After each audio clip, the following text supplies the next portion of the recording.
अगर आप भी ढूंढ रहे हैं एक ऑनलाइन इंटर्नशिप एक रेप्यूटेड ऑर्गेनाइजेशन से तो NHRC national human rights commission आपके लिए एक बहुत अच्छी अपॉर्चुनिटी लेकर है। एनएचआरसी ने 2 वीक्स का एक ऑनलाइन इंटर्नशिप निकाला है जहाँ पर students from various disciplines can apply for this opportunity. And यहाँ पर आपको कहीं जाने की जरूरत नहीं है, ये ऑनलाइन इंटर्नशिप है, आप घर बैठे भी इस इंटर्नशिप को कर सकते हैं। और क्या टाइमिंग रहेगी, क्या एज लिमिट है, क्या डॉक्यूमेंट जरूरत है और क्या लास्ट डेट रहने वाली है, ये सारी चीजें हम डिस्कस करने वाले हैं इसी सिंगल वीडियो में। वीडियो स्टार्ट करने से पहले एक छोटी सी रिक्वेस्ट, अगर आप मेरे चैनल पर नए हैं तो चैनल को सब्सक्राइब कर दीजिएगा एंड साथ में लगे बेल आइकन को प्रेस कर दीजिए ताकि मेरी तरफ से आए किसी भी नोटिफिकेशन को आप मिस ना करें। चलिए बिना किसी देरी के स्टार्ट करते हैं वीडियो। अब हम आ गए हैं सीधा नेशनल ह्यूमन राइट्स कमीशन द्वारा जो नोटिफिकेशन निकाली गई है उस पर। ये जो नोटिफिकेशन है इसका लिंक मैं आपको डिस्क्रिप्शन बॉक्स में दे दूंगी और अगर आपने मेरा टेलीग्राम चैनल ज्वाइन कर रखा तो वहां पर भी आपको डॉक्यूमेंट मिल जाएगा। सबसे पहले हमारा जो टाइम पीरियड रहेगा कब से कब तक का है वो है 17 से लेकर 30 सितंबर तक आपका इंटर्नशिप पीरियड रहेगा। बेसिकली ये 2 वीक्स का आपका इंटर्नशिप है। ठीक है, 2 वीक्स। अब हम बात करते हैं क्या हमारा एलिजिबिलिटी क्राइटेरिया रहेगा एंड सिलेक्शन क्राइटेरिया रहेगा, किन बच्चों को लिया जा रहा है। तो सबसे पहले एलिजिबिलिटी एंड सिलेक्शन क्राइटेरिया में कौन से स्टूडेंट्स हैं, वो स्टूडेंट्स जो कि 3rd ईयर में हैं या फिर पीजी में कोई 5 ईयर इंटीग्रेटेड कोर्स अगर उन्होंने किया हुआ है तो उसमें 3rd ईयर के ऑनवर्ड्स हैं, यानी 4th ईयर में है, 5th ईयर में है, तो उन स्टूडेंट्स को वो एलिजिबल हैं इस इंटर्नशिप के लिए। ठीक है, नेक्स्ट है स्टूडेंट स्टडिंग इन 3rd और final year of graduation course, जो भी ग्रेजुएशन कोर्स के 3rd या फाइनल ईयर में जो स्टूडेंट्स हैं उनको रखा जाएगा। नेक्स्ट कौन से स्टूडेंट्स एलिजिबल हैं, पोस्ट ग्रेजुएट डिग्री, ठीक है, या फिर एलएलबी प्रोग्राम में भी जो 3rd ईयर के जो स्टूडेंट्स हैं वो भी इसके लिए अप्लाई कर सकते हैं। इसके अलावा किसी ने अगर पोस्ट डिप्लोमा कोर्स किया हुआ है, पोस्ट ग्रेजुएट डिप्लोमा कोर्स किया हुआ है किसी भी सेमेस्टर किसी भी ईयर में, तो फिर वो भी इसके लिए अप्लाई कर सकते हैं। ऑल्सो रिसर्च स्कॉलर्स किसी भी स्ट्रीम के इसके लिए अप्लाई कर सकते हैं। क्रिमिनोलॉजी के स्टूडेंट भी कर सकते हैं इसमें, फॉरेंसिक साइंस के स्टूडेंट्स भी कर सकते हैं, पीएचडी स्कॉलर्स भी कर सकते हैं। तो आप अपने अकॉर्डिंग से एलिजिबिलिटी क्राइटेरिया में फिट होते हैं या नहीं, एक बार आप चेक कर लीजिएगा। अब हम बात करते हैं कि क्या और एलिजिबिलिटी क्राइटेरिया मांगा गया है हमसे। तो ये बात कही गई है कि 60% मिनिमम आपके क्लास 12th में होनी चाहिए और साथ के साथ आप जो भी प्रेजेंटली परस्यूड कोर्स कर रहे हैं तब तक आपके हर डिग्री या फिर जो भी आप डिप्लोमा कोर्स कर रहे हैं उसमें से एटलीस्ट 60% जो है आपका होना चाहिए। ठीक है, अगर आपका सीजीपीए एसजीपीए मार्क्स दे रखा है तो आप उसको क्या करेंगे, प्रॉपर परसेंटेज में कैलकुलेट करेंगे, जो भी आपका फॉर्मूला रहता है उससे कैलकुलेट करके आप परसेंटेज बताएंगे। अगर आपने परसेंटेज कैलकुलेट करके नहीं दिया, अगर सीजीपीए एसजीपीए में बताया तो आपका फॉर्म रिजेक्ट हो सकता है। नेक्स्ट आपको एक स्टेटमेंट ऑफ पर्पस लिख कर देना है। स्टेटमेंट ऑफ पर्पस क्या होता है कि जहां पर आपको ये बताना होगा कि कैसे ये इंटर्नशिप जो है आपके लिए यूजफुल है। ठीक है, 250 वर्ड्स के अंदर वो होना चाहिए। ऑल्सो आपका जो राइटअप होगा उसके अंदर आपको ये चीज़ें भी मेंशन करनी है कि अगर आपने कोई रिसर्च से रिलेटेड आप कुछ आपका कुछ एक्सपीरियंस रहा है या आपने कोई इंटर्नशिप्स करी हैं ऐसी जहाँ पर ह्यूमन राइट्स से रिलेटेड इश्यूज या फिर रिसर्च से रिलेटेड इशू रिसर्च आपने करी हुई है, मूट कोर्स हो गए आपके, कोई इंटर्नशिप हो गई, कोई रिसर्च प्रोजेक्ट्स हो गया, तो ये आपके एप्लीकेशन को और ज़्यादा स्ट्रेंथन करते हैं, तो आपका सिलेक्शन होने के चांसेस ज़्यादा हो जाते हैं। ठीक है, नेक्स्ट हम बात करते हैं और क्या आपको चीज़ें वहाँ पर सबमिट करनी है। आपको सेल्फ अटेस्टेड स्कैन्ड कॉपीज किसकी, 10th की मार्कशीट की और 10th के बाद जो भी आपके मार्कशीट, जैसे 12th की मार्कशीट हो गई आपकी, ग्रेजुएशन में हर ईयर हर सेमेस्टर का आपके पास मार्कशीट होना चाहिए, वो सेल्फ अटेस्टेड होना चाहिए। इसके अलावा जो आप प्रेजेंटली कोर्स परस्यू कर रहे हैं उसके भी अगर मार्कशीट अगर आपके पास है, ठीक है, जितना भी आपने कर लिया है पास आउट, फॉर एग्जांपल अगर आप 3rd सेमेस्टर में है तो 1st और 2nd सेमेस्टर का भी जो मार्कशीट रहेगा वो आप सबमिट करा सकते हैं। एंड लेटर ऑफ रिकमेंडेशन चाहिए होगा, और वो लेटर ऑफ रिकमेंडेशन कौन देगा?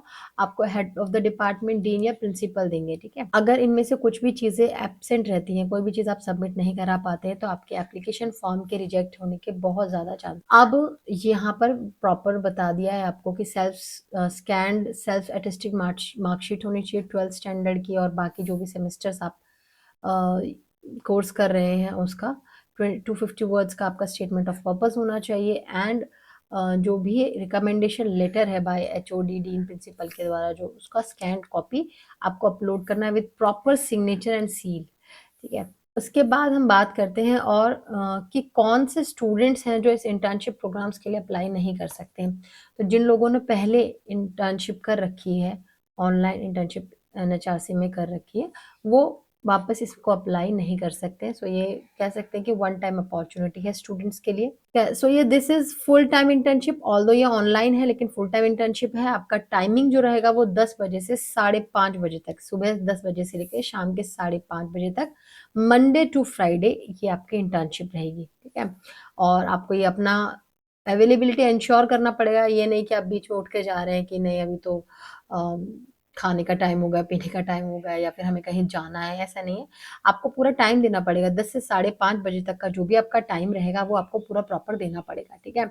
इसके अलावा एक और रिस्ट्रिक्शन इन्होंने दे रखी है कि जो भी एप्लीकेंट होगा उसकी एज जो है 28 ईयर्स से ज़्यादा नहीं होनी चाहिए। और ये कब तक कैलकुलेट किया जाएगा? 1 सितंबर तक आपकी एज 28 ईयर्स से ज़्यादा नहीं होनी चाहिए, ठीक है। ब्रीफ कोर्स स्ट्रक्चर आपको बता दिया है कि क्या क्या चीज़ें यहाँ पर आप इंटर्नशिप के दौरान सीखेंगे। जैसे आपके पास 40 से 45 सेशंस होंगे अलग अलग ह्यूमन राइट इश्यूज के ऊपर, ठीक है, एंड थीम्स के ऊपर। इसके अलावा आपको ऑनरेबल चेयरपर्सन और NHRC के जो भी मेंबर्स हैं या फिर अदर डोमेन एक्सपर्ट्स जो हैं, including senior government of Indian officials, उनके साथ आपका इंटरेक्शन कराया जाएगा। सेकंड, आपको ग्रुप प्रोजेक्ट्स दिए जाएंगे ह्यूमन राइट इश्यूज के ऊपर। थर्ड, आपको बुक रिव्यू एक्टिविटी के लिए भी कहा जाएगा। नेक्स्ट, आपको शॉर्ट फिल्म्स जो कि ह्यूमन राइट इश्यूज पर हैं उनको आपको शेयर किए जाएंगे, वो आपको दिखाए जाएंगे। एंड जो लास्ट और बहुत इंटरेस्टिंग पार्ट है वो वर्चुअल फील्ड विजिट्स हैं। कहाँ कहाँ पर jail, police station, NGOs, shelter homes, यहाँ पर आपको वर्चुअल फील्ड विजिट्स कराए जाएंगे। और इन वर्चुअल फील्ड विजिट्स में इंटर्न्स जो क्या सीखेंगे कि ये इंस्टीट्यूशंस कैसे काम करते हैं, और आपके कोई भी अगर रिलेटेड क्वेश्चंस हैं वो एड्रेस किए जाएंगे, ठीक है। एंड आपको फिर अगर आपने बहुत अच्छा इंटर्नशिप अपना कंप्लीट किया, सारे जो भी उन्होंने आपको प्रोजेक्ट्स और जो भी आपको काम कंप्लीशन के लिए दिया, रिपोर्ट कंप्लीशन, और if they give you any review project, कुछ भी आपको उन्होंने दिया और आपने बहुत अच्छे से उसको कंप्लीट किया, तो आपको जो है at the end of internship award भी मिल सकता है, ठीक है। इसके अलावा जो और इंटरेस्टिंग पार्ट ये है कि ये इंटर्नशिप ऑनलाइन होने के साथ साथ आपको after the successful completion of the internship आपको 2000 रुपीज स्टाइपेंड भी मिलता है, ठीक है। इसके अलावा आपको सर्टिफिकेट ऑफ पार्टिसिपेशन भी मिलेगा, ठीक है। किस बेसिस पर? आपकी पंक्चुअलिटी के बेसिस पर, आपके डिसिप्लिन के बेसिस पर, एंड आपने कितने ऑनलाइन सेशंस लिए हैं, आपका ग्रुप प्रोजेक्ट प्रेजेंटेशन और प्रोजेक्ट ग्रुप्स जो है कब तक सबमिट हुए हैं, एंड बुक रिव्यूज, ये सब अगर आपने टाइमली कर लिया है तो उसके बेसिस पर ही आपको सर्टिफिकेट ऑफ पार्टिसिपेशन मिलेगा। इसके अलावा उन्होंने बताया है कि जो भी इंटर्नशिप में सेशंस होंगे, इट इज़ मैंडेटरी कि सभी इंटर्न्स को वो अटेंड करने ही है। आपके किसी भी तरीके लीव को ये एंटरटेन नहीं करेंगे। अब बात करते हैं कि लास्ट डेट क्या है सबमिशन की। सो ये वीडियो आप देख रहे हैं 7 सितंबर को, तो 8 सितंबर जो है आपका last date of submission of application रहेगा। 8 सितंबर के शाम के 6 बजे तक आपको ये सबमिट करना होगा, ठीक है। और जो ये सबमिशन के लिए आपके पास एक ऑनलाइन लिंक है, ये लिंक है https://nhrc.nic.in। यहाँ पर ही आपको इसको सबमिट करना है। किसी भी तरीके का मेल, किसी भी तरीके का इन हैंड सबमिशन, कुछ भी नहीं, सिर्फ आपको इस वेबसाइट पर जाकर इसको अपलोड करना होगा, ठीक है। अगर किसी भी तरीके के मार्क्स, CGPA परसेंटेज में आपकी डिस्क्रिपेंसी देखने को मिलती है तो आपका एप्लीकेशन फॉर्म रिजेक्ट हो सकता है। प्लीज़ इंश्योर करें इस चीज़ को कि आपका जो फॉर्म है वो कंप्लीटली फिल्ड हो, अदरवाइज आपका एप्लीकेशन फॉर्म रिजेक्ट हो सकता है। ठीक है, इसके साथ साथ आपको कुछ और डिटेल्स भी बताई गई हैं कि आप जब भी फॉर्म भर रहे हैं तो मिस्टर, मिसिज, मिस इस तरीके के प्रीफिक्सेस आप अवॉइड करें। इसके साथ साथ एप्लीकेंट्स को जो इंश्योर करना है वो ये करना है कि जो भी आप डिटेल्स एंटर कर रहे हैं वो करेक्ट होनी चाहिए। अगर आपका सिलेक्शन हो जाता है और सक्सेसफुल आप कंप्लीट कर लेते हैं इंटर्नशिप को, तो जो भी आपके इंटर्नशिप सर्टिफिकेट पे डिटेल्स होंगी उसी के बेसिस पर आपको जैसे फॉर एग्जांपल आपका एड्रेस हो गया, आपका नाम हो गया, फादर्स नेम हो गया, या फिर इस तरीके से जो भी डिटेल्स आपके सर्टिफिकेट में डलेंगी वो उसी के बेसिस पर डलेंगी जो आपने जो फॉर्म भरा था उसके बेसिस पर। ठीक है, इसके अलावा आपको अगर आपने गलती से नाम गलत लिख दिया या स्पेलिंग गलत हो गई है तो आपकी फर्दर किसी रिक्वेस्ट को वो एंटरटेन नहीं करेंगे। ठीक है, इसके अलावा उन्होंने और क्या कहा है कि जो इनकम्प्लीट एप्लीकेशंस हैं या फिर सेल्फ अटेस्ट नहीं किया, तो बहुत इंपॉर्टेंट है आप सेल्फ अटेस्ट करके जाए सारे अपने डॉक्यूमेंट्स को, 10th क्लास की, 12th क्लास की, बाकी सारे सेमेस्टर कोर्स के, जो भी आप परसुइंग कोर्स कर रहे हैं, लेटर ऑफ रिकमेंडेशन, इन सबको क्या ये सारी चीज़ें होनी चाहिए, सेल्फ अटेस्टेड होनी चाहिए। अगर ये आपने नहीं भेजा तो आपका फॉर्म जो है रिजेक्ट हो सकता है, और एप्लीकेशन जो ईमेल, पोस्ट के थ्रू आप भेज रहे हैं वो एंटरटेन नहीं किए जाएंगे। आपको किस में भेजना है, जो वेबसाइट मैंने आपको ऊपर बताई है उसी वेबसाइट के थ्रू उसको भेजना है, और जो टाइम आपको दिया गया है उसी टाइम के अंदर भेजना है, दैट इज 8 सितंबर में शाम के 6 बजे से पहले आपको ये अपलोड करना होगा।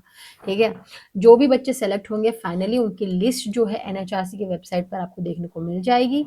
और अगर आपको फिर भी कोई डाउट है तो आप इन्होंने अपना कॉन्टैक्ट नंबर दिया हुआ है, सुबह के 10 बजे से लेकर शाम के 6 बजे तक ऑन वर्किंग डेज पर आप, that is Monday to Friday, आप उनको कॉल करके उनसे चीज़ें पूछ सकते हैं। ठीक है, अगर इनमें कुछ टर्म्स एंड कंडीशन को मॉडिफाई करना है इंटर्नशिप के without assigning any reason, commission के पास ये राइट है कि वो चेंजेस कर सकते हैं। ठीक है, अभी लास्ट में जो है आपका लेटर ऑफ रिकमेंडेशन का फॉर्मेट भी दे रखा है। ठीक है, ये लेटर ऑफ रिकमेंडेशन को आपको फिल करना है, इसका पहले आपको प्रिंट आउट निकालना है इस पेज का, उसके बाद इसको आपको फिल करना है, और यहाँ पर आपके जो एचओडी होंगे ना, एचओडी या प्रिंसिपल या डीन, उनके सिग्नेचर होगा, उनका नाम होगा, एंड देन उनकी सील लगेगी। ठीक है, आप प्लेस एंड डेट लिखकर इसको सबमिट कर सकते हैं। ठीक है, नेक्स्ट हम आ गए हैं अपनी वेबसाइट पर, और मैं आपको दिखाती हूँ कि मैंने नोटिफिकेशन यहाँ से डाउनलोड किया था।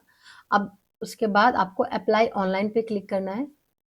ठीक है, उसके बाद आपके पास ये क्या है, कुछ गाइडलाइंस आ जाएंगी कि क्या क्या आपके एलिजिबिलिटी क्राइटेरिया है, और ये सारी चीज़ें जो आपके नोटिफिकेशन में लिखी हुई हैं वही सारी चीज़ें इसमें लिखी हुई हैं, बट कुछ एक्स्ट्रा गाइडलाइंस और दे रखी हैं कि जो भी आपका स्कैन डॉक्यूमेंट्स होगा उसका फॉर्मेट जो होगा वो पीडीएफ फॉर्मेट होना चाहिए, 2 MB से ज़्यादा नहीं होना चाहिए, फ़ोटो आपकी 70 KB से ज़्यादा नहीं होनी चाहिए, ये सारे आपके डॉक्यूमेंट्स होंगे। ठीक है, आपको सबसे पहले अपना मोबाइल और ईमेल आईडी वेरिफिकेशन कराना है, उसके बाद एजुकेशनल डिटेल्स वगैरह जो भी आपके इसमें और इम्पोर्टेंट डिटेल्स हैं वो आप देख सकते हैं। ऑलमोस्ट सारी चीज़ें मैंने जो अभी नोटिफिकेशन बताया था उसमें कवर कर दिया है। अभी आपसे ये लास्ट में ये क्वेश्चन पूछा गया, have you done the internship earlier with NHRC, तो यहाँ पर आपको ना नो क्लिक करना है, उसके बाद फिर जो है ना आप जैसे ये मैंने इस पर क्लिक किया तो आपके पास प्रोसीड का ऑप्शन आएगा, आप इस पर प्रोसीड के पे क्लिक करेंगे, फिर आपका मोबाइल नंबर, ईमेल आईडी, इस तरीके से आपको करके और इसको फिर रिक्वेस्ट ओटीपी करके यहाँ पर ओटीपी आप फिल करेंगे, एंड फिर आपका लॉगिन रजिस्ट्रेशन जो होगा वो हो जाएगा कंप्लीट। फिर आपको मेन फॉर्म को भरना है। ठीक है, तो अगर आपको फॉर्म भरने में कोई प्रॉब्लम आ रही होगी तो आप मुझे नीचे कमेंट बॉक्स में पूछ सकते हैं। एटलीस्ट बहुत इजी फॉर्म भरने का प्रोसीजर है इसका। तो आई होप आपको ये लेक्चर समझ में आया होगा, और इससे रिलेटेड अगर कोई भी डाउट है तो आप नीचे कमेंट बॉक्स में पूछ सकते हैं मुझसे। और अगर आपको रिलेटेड पीडीएफ और स्टडी मटेरियल चाहिए तो आप मेरे टेलीग्राम चैनल भी ज्वाइन कर सकते हैं। चैनल का लिंक आपको डिस्क्रिप्शन बॉक्स में मिल जाएगा। सो मिलते हैं नेक्स्ट वीडियो में। Till then, bye bye.